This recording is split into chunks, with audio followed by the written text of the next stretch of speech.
Right, gentlemen and ladies, we're moving on into the night. So, as you know, Gennady Golovkin and Sergei Derevyanchenko both taken to the hospital for precautionary measures. I believe both fine, both exhausted after a fantastic fight. Obviously, as always, with scoring, I believe that Triple G did enough to pip the fight in the last couple of rounds. Not a view shared by my esteemed colleagues here, but what we do know is it was a tremendous fight for the world title, and I think both guys deserve a huge amount of credit.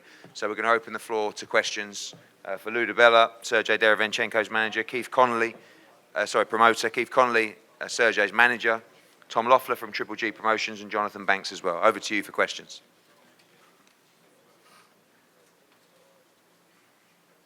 Oh, okay. It could be a short night. Good, okay. Well, you asked them all over there. I guess we already said a lot. Yeah. Lou?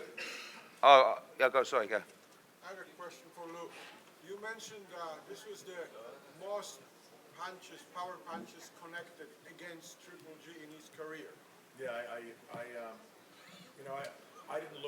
know the punch stats. I was obviously watching. I was sitting in the crowd, but I knew that we outlanded him. I knew.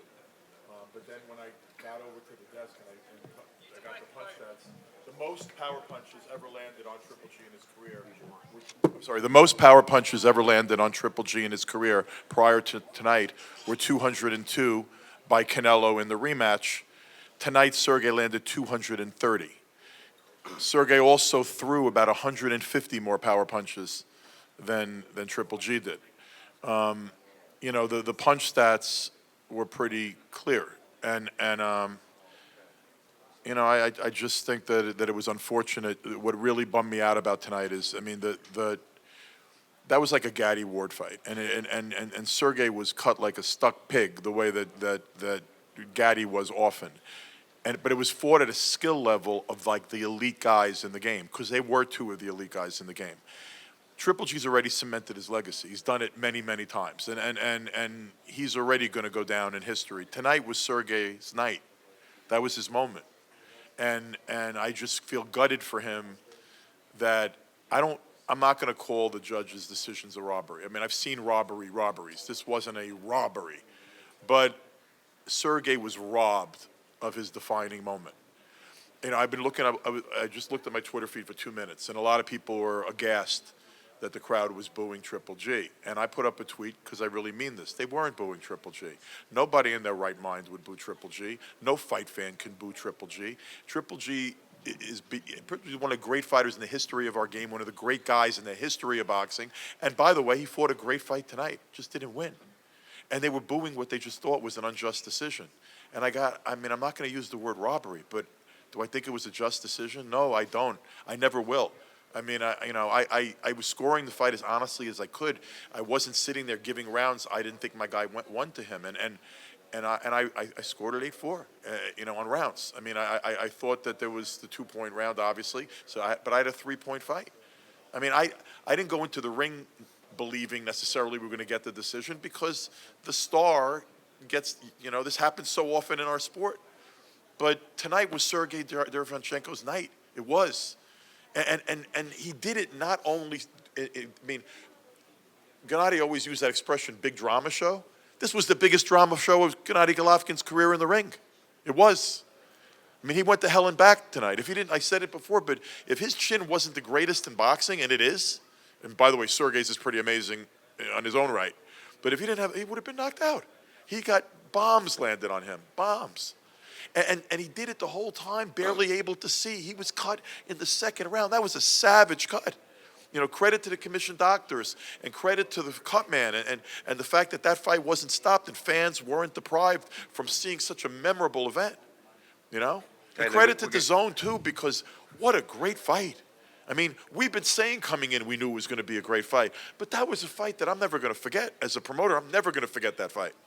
And I'm probably never going to stop feeling gutted by it.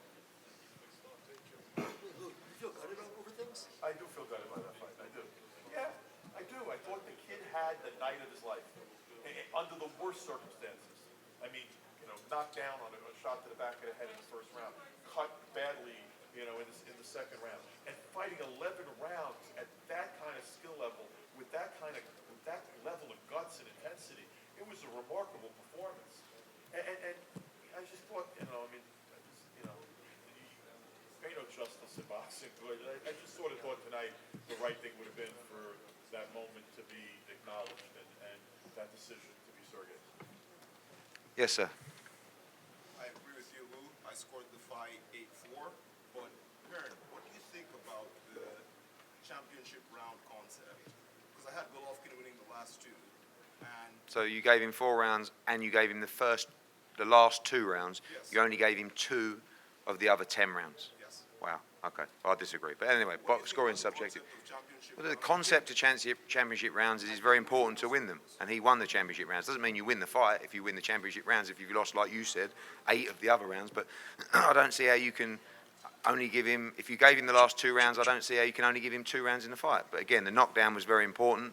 I thought the doctors and the commission did a great job, and also Sergey's corner, because the cut was horrendous, and I felt that they were going to stop the fight because of the cut, and they didn't. They gave it every chance, and you know, sometimes, The cut man's name is Mike Basil. Yeah. Remember it because he's great. yeah, Mike Basil, One of the best yeah, cut men in the entire game. And you know, sometimes we look over those kind of Mike, situations. you look. Sorry. Actually, he's better without Mike. Mike Basil, right? It was Mike. The cut man tonight was without Mike Mike. Basil. We have a tendency sometimes to they're unsung heroes in our game. That was a tremendous night by a cut man. What a great job he did in that corner tonight. He deserves a lot of credit. Yes, sir. Lou, my question's for you. Do you believe that an immediate rematch is something that should be looked into, and do you believe that it's also one that would sell? And It would sell. I believe it would sell. Yeah, yeah, I think it would sell. And do I think it's the look? I don't think those guys. I don't think either one of them is doing anything immediately. I mean, no, seriously. I mean, that's the kind of fight. I mean, neither one of them is a kid, and you know, Sergey's God knows how many stitches he's getting. They're both sitting in a hospital together right now. I don't think either one of them is getting in a ring anytime so quick. But I got to be honest with you. I thought it was more dramatic than the Canelo fights. I did. I mean, the first Canelo fight, I thought Triple G won pretty easily, but it wasn't like it was a war. I mean, this was a war. This was like Gaddy Ward at a skill level of you know, 2 tremendous fighters, 2 tremendous athletes. It was a bloody, you know, a war of attrition. It was crazy. I mean, it really was, and it was fought at such a high. There was some amazing things being done in that ring. You know, and in credit to Triple G by both guys. I just didn't think Triple G won. I love him, but he didn't win. Eddie, I want to say a couple words on the Triple G side. I don't know about the punch stats, Lou. You probably know those better than I do. But when I saw Derevyanchenko's face afterwards, like you said, you got to give Mike Basil a lot of credit for keeping him in that fight. He had the knockdown in the first round. Second round, he opened 2 up punches that, behind the head. That wasn't even a real knockdown. Those he were had legal that. blows. He had that cut opened by a punch in the second round. He closed the show very strong in the championship rounds. If anyone knows anything about losing a close fight, it's Triple G. He clearly won that first Canelo fight. A draw at best in the second Canelo fight. You got to give these guys, both Sergey and Triple G, a lot of credit. They fought their hearts out. But if you see what Gennady did to Sergey, not only the eye that was cut, but the other eye was already closing in the locker room. You could see the effect of those power punches on Sergey's face. But we all know that if you cut somebody, that doesn't mean it was a hard punch. Could be a glancing jab that caused the cut. The bottom line is, I thought Triple G won both Canelo fights, and he's been chasing around Canelo for a trilogy, and he's rebuffed him, so he knows what it feels like. The public knows that Sergey won. Press row, the majority of press row scored it for Sergey, so he should give Sergey a rematch. There's not one person in the building that wouldn't pay to come back and see the rematch. Not one. So, you know, Jonathan, a few words. Eddie, I didn't interrupt you. Well, I didn't interrupt I know, you. but we otherwise it's going to go. I mean, you spoke Go for half ahead, an hour. go ahead and let him talk. He sounds like he upset, so go and let him talk. Well, I am upset.